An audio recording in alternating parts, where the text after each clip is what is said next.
Yun din talaga yung ano eh, pinaka problema rin ng ano eh, ng Gilas na ang iksi ng preparation.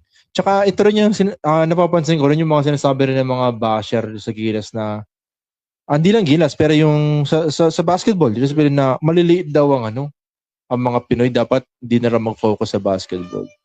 Halatang akin lang, parang hindi nila nalilitan ba kayo kay Junmar? Nalilitan ba kayo kay QMB? Nalilitan ba kayo kay AJ Edo? Kay Kai Soto? Hindi, actually, diba? yan, yung point of view na yan. Hindi kasi nila alam na kung ako businessman na, bakit ako, hindi ko minamalit yung ibang sports. Bakit ako mag-i-invest ng produkto ko o di kaya ng business ko sa baseball na wala namang nanonood? Na hindi naman nakikita yung gusto kong i-advertise. Di, tsaka wag na tayo magano sa baseball kasi syempre yung baseball is hindi pa naman tayo nagkakaroon ng gold.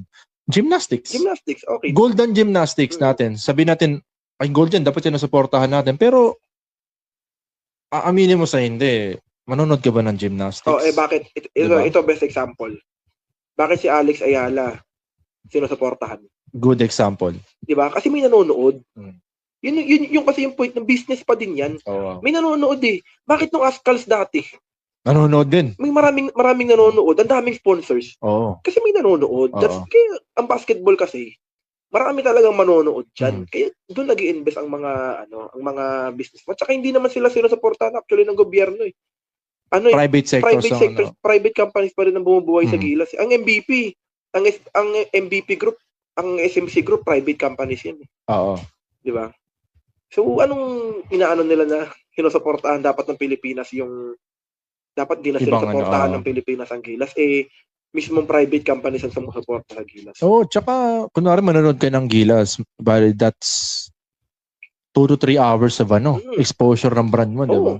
Kung manonood ka kay Carlos Yul, no offense kay Carlos Yul, pero siguro mga 15 seconds mo lang siya makikita sa sa screen eh. Makikita mo lang yung logo dito. Di mo makikita kasi nag-iikot-ikot siya. Diba? Yari ka. Tsaka hindi mo naman pwedeng ilagay yung logo mo, kakausapin mo yung Olympics, lagay mo nga yung logo kasi bayad namin si Carlos Yul. Parang lagay mo nga yung logo niya sa baba. Hindi naman pwedeng ganun, diba? Kasi sa Gilas, pag nag-sponsor ka, sabi kausapin mo lang yung sponsoran ko yung Gilas. Makikita mo na agad sa mga gilid ng